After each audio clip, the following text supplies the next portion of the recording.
Bakit ba tuwing may naalala ka, nagwawala ka na lang? Naaalala ko na ang lahat. Anong naalala mo? Go, go, go, Guatlo.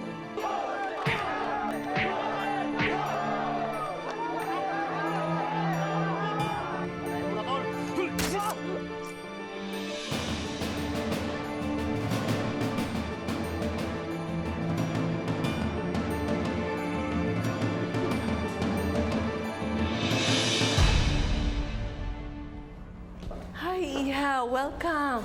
Halika, tuloy ka. Bonnie, dito mo siya dalhin. Mabuti naman at nakarating ka.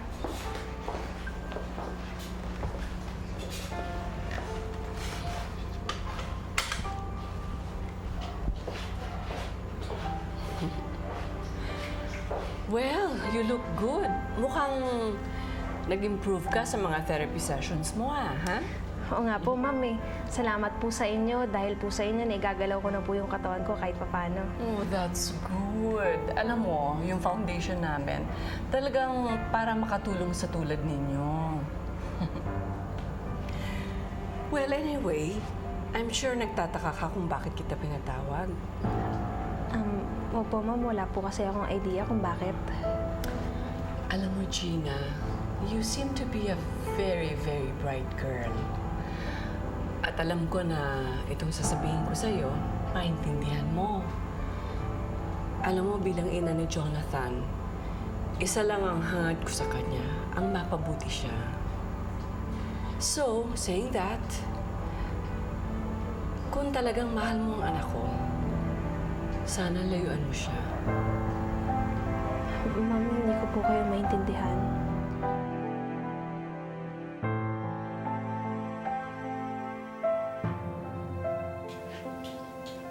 Apple? Anong ginagawa mo rito sa kwarto ko? Inaalagaan kita.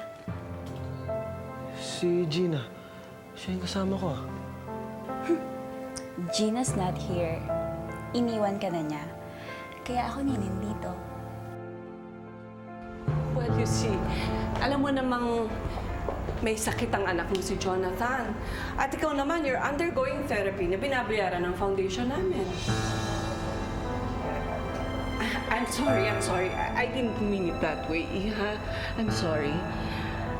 Ang ibig ko lang sabihin, alam mo, baka pareho kayong mahirapan dalawa.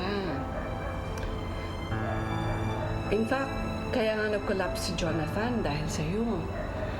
Who knows what will happen next? I'm sure you don't want to be responsible kung ano man ang nangyayari sa anak ko. Don't cry, Iha. Yan lang naman ang gusto kong sabihin. And I hope you make the right decision. Ha?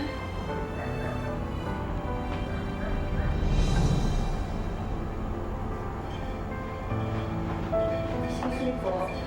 Ay, Merienda po muna kayo. magmerienda ka muna, ha? Huwag kang umalis, ha? Bonnie, pakisamahan mo nga si Gina. You have to excuse me, Iha. Dami ko pa kasing kailangan gawin, ha? Iha, I hope you make the right decision. Alright? Pag-isipan mong maigi.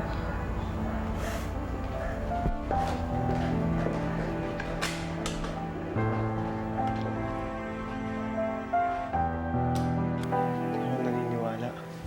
Jonathan, huwag mo na siyang balikan.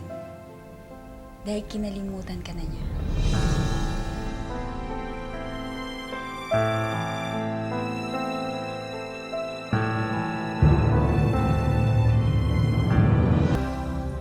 Sir, maraming salamat po sa tulong ninyo. Hindi lang ho ako ang tinulungan niyo, pati na rin ho si Levi. Sabi ko naman sa'yo, kakampi mo ako eh. Pagtitiwalaan mo ako. Pasensya na po kung nagduda pa po ako sa inyo. Hindi ko po kayo pinagkatiwalaan. Now, let's put that behind us, okay? Ngayon, sabay na tayong lalaban kay Mayo. Handa ka naman tumistigo laban sa kanya? Gagawin ko po ang lahat, sir. Oh, that's good. I'm sure gusto mo na makita si Levi. So, let's go. Punta natin siya. Sige po. Yan.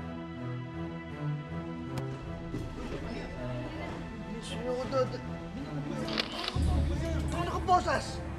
Saan niyo ko dadalhin? Gaano ka man kadulas, Levi, isa lang sigurado. Wala kang kawala ngayon. Bubulukin ka ni Mayor sa kulungan. Hayop ka!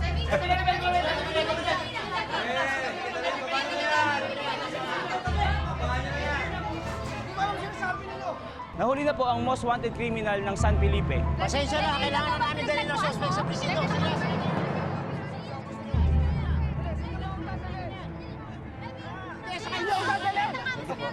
Wala akong kasalanan! Sandali lang! Saan niyo ako dadalhin? Miss! Hindi ko alam mga sinasabi ninyo! Wala akong alam sa lahat ng pinipintang niyo sa akin!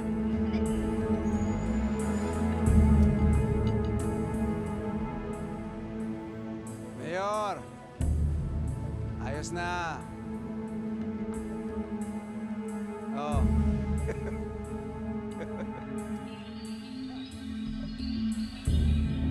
Rachel, tama na. Nandiyan si Falcon. Paano po kung may mangyaring masama kay Levi? Baka kung anong gawin nila dun? Babalik tayo ng San Felipe. Doon mag-uumpisa ang labanan. Rowena! Rowena! Rowena! Sandali lang. At bakit? Well, somebody seems to be in a good mood tonight. May maganda ako ibabalita sa'yo. Really now? What's the good news? Nahuli na si Levi at tapos na ang problema natin pag naibalik na siya rito. Sigurado ka bang tapos na? And what about Rachel? Hindi ba siya kakanta sa kampo ni Ricardo? Don't you trust me? Kontrolado ko naman lahat yan eh. Well, just make sure. Or else I'm going to step in. Again.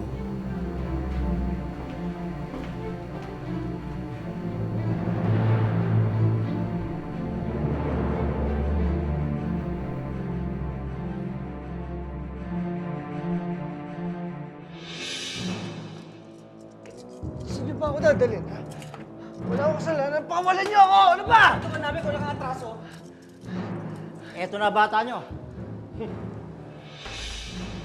Mabuti na ba't nahuli niyo to? Pinahirapan din kami nito eh. Maraming salamat sa inyo ah. Ito medical certificate na nagsasabing nasa mabuti siyang kondisyon at pwede nang ilabas sa ospital. Pirmado na lahat ng papeles niya para sa proper disposition. Tina-turn over lang namin sa inyo. Saan niyo ako dadalhin? Wala akong kasalanan! Paano? Di babalik na tayo sa Pilipe. Kunin niyo na to. Sandali! Hindi ko alam kung sinasabi niyo. Pakawalan niyo ako! Pakawalan niyo ako! Salamat ha.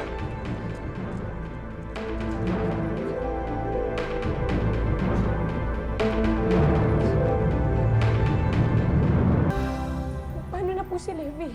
Baka kung ano nang nangyari sa kanya. Baka kung anong gawin sa kanya ni Mayor. Huwag kang magalala, Rachel. Babalik tayo na sa San Felipe. Tutulungan ko kayo na Levi.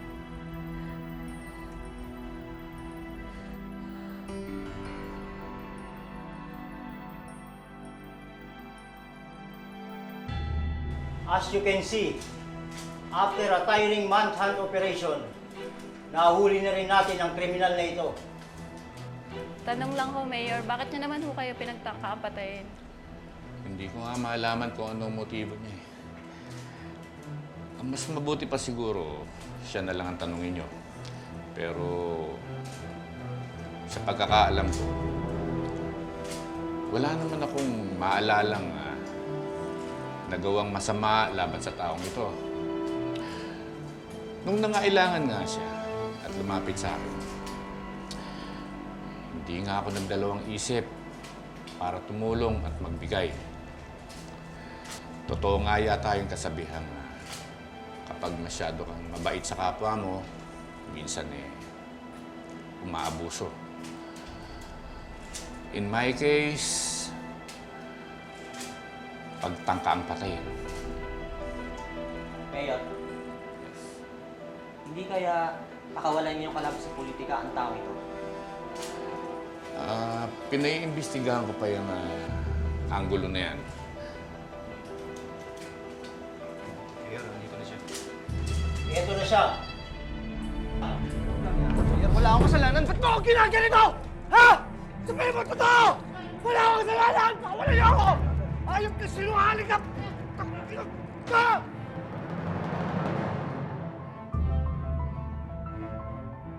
Matapos ang ilang araw na pagtatago sa Maynila, nadakip na rin ng mga otoridad si Levi Ramiro. Kaugnay ng mga kasong armed robbery at frustrated murder na isinampa ni San Felipe Mayor Edmundo Guato. Tinangay umano ni Ramiro ang halos kalahating milyong pisong pagmamayari ni Mayor Guato. Sinugod at nagtangkaan pa umanong patayin ni Ramiro si Guato sa isang Anita? private dinner ng pamilya nito. Anita, ang anak mo, si Levi. Levi? Sinong Levi? Si Levi. Si Levi.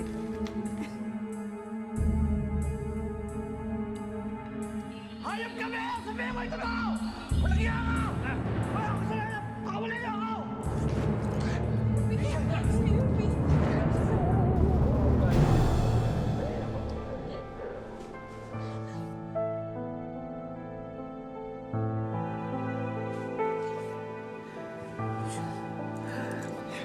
Tulungan mo ako.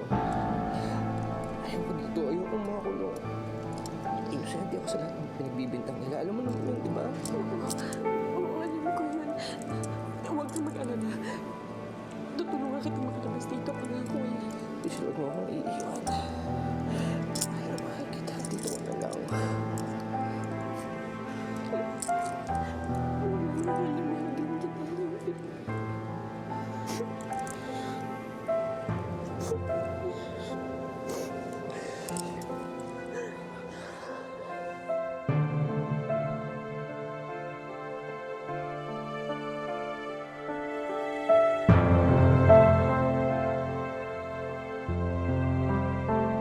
Ma'am, tama na yan.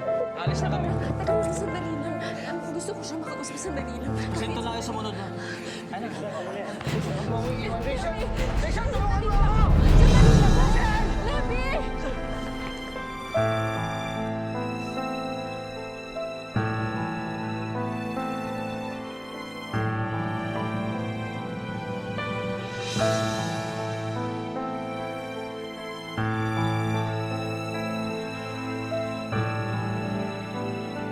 Theft, illegal entry, frustrated murder. Mabigat ang kaso ni Levi. Lalo na yung pagtutok niya kay Edmundo. Mahirap malusutan yon. Attorney, ipinagtanggol lang naman ako ni Levi laban kay Mayor eh. Attorney, paano na ho yan? Baka mamaya kung anong mangyari kay Levi sa kulungan. Rachel, uminahon ka. Walang magagawa ang panik mo. Maraming paraan para makaganti. Kasi naman to si Levi masyadong mainit ang ulo eh. Padalos-dalos. Attorney, paano naman ako? Paano naman yung mga ginawa sa akin ni Mayor? Paano yung mga pambabastos niya? Pambababoy niya? Ganun na lang yon? Ang problema, maupo tayo. Wala tayong proof. Kasi naman to si Levi sa init ng ulo niya, hindi nagdala ng kopya. Eh, attorney, nangyari na nga yun eh. Para saan pa ang pruweba? Bakit naman ho ganon? Kami na nga ho yung tama. Si Levi pa yung nakulong. Nasaan na ba yung hustisya? Rachel, please, let's think straight here, okay? Pag sinampa natin sa korte ito, yung kagad ang hihingi nila. Pag wala tayong napakita, iisipin nila, gumaganti ka lang. Boyfriend mo ang akusado. Ang unang lang sasabihin, pinoprotekta mo siya. Ang magiging labanan dito, salita mo laban sa salita ni Mayor. Pero attorney, ako yung inabuso eh. Hindi na ba batas ang batas ngayon? Patas pa rin. Tao ang mandaraya. Isip mo na lang nangyari kay Clarissa. Wala na akong kakampi. Nagkita na po kami ni Levi. May masamang nangyari sa apo ko. Nasaan siya? Nasaan siya? Nahuli na po sa Maynila. Sa huli po pagkakaalam ko, Nasa presinto na po yata ng San Felipe. Nay! Nay, kailangan nating makita si Levi!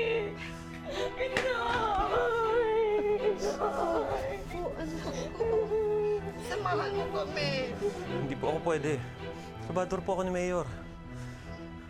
May papasama na lang po ako sa inyo. Pero Bonnie, buhay ang apo ko. Sabihin mo buhay ang apo ko.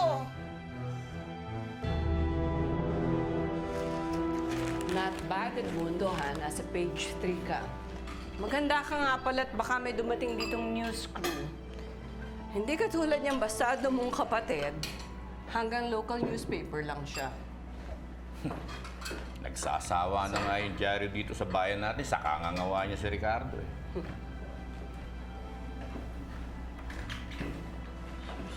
Purita, alam mo naman bawal sa kanya yan. Ano ka ba? Tatanga-tanga ka. Sorry po. Ito po sa inyo na po. Ano yan, ha? Patawak mo yan. Strawberry po nalaglag lang po doon sa isa din ang puto. Napaka-unhygienic niyan at nakakahiya pag may bisita, no? Bastos. Lumabas ka dito.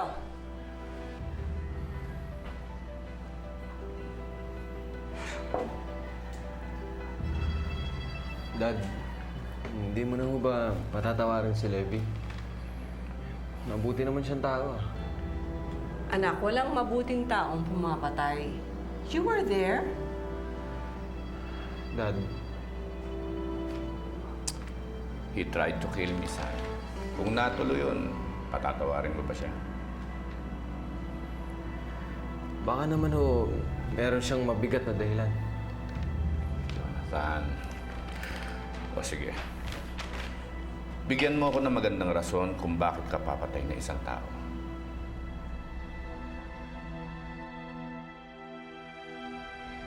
Sana hindi na ako natakot noon. Sana noon palang ginawa ko na kung ano yung tama, kung ano yung dapat gawin. Baka buhay pa si Clarissa ngayon. Baka hindi ganito kagulong nangyari sa amin ni Levi. Tapos na yun, Rachel. Pag-isipan natin ngayon kung paano makawala si Levi. Attorney, anong gagawin ko? Sa ngayon, magpakatatag ka para kay Levi. Nangangako ako, lalaban tayo.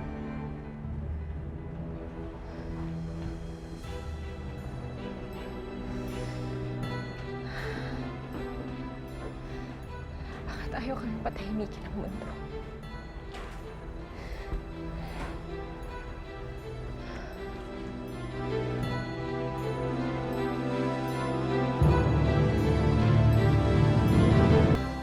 Hindi kita matutulungan sa kinakapatid mo.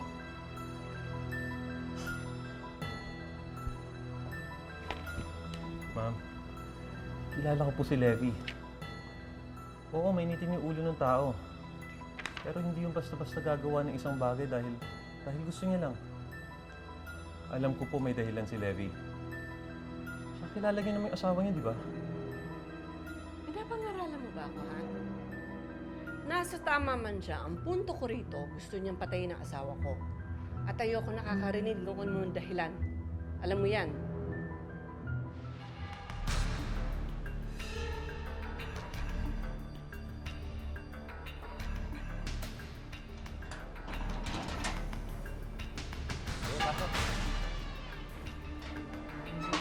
Hoy! Papakabait ka dyan, ha? Ayos ka din, ano? Pati si Mayor, niyari mo. Patatagalan ka dyan.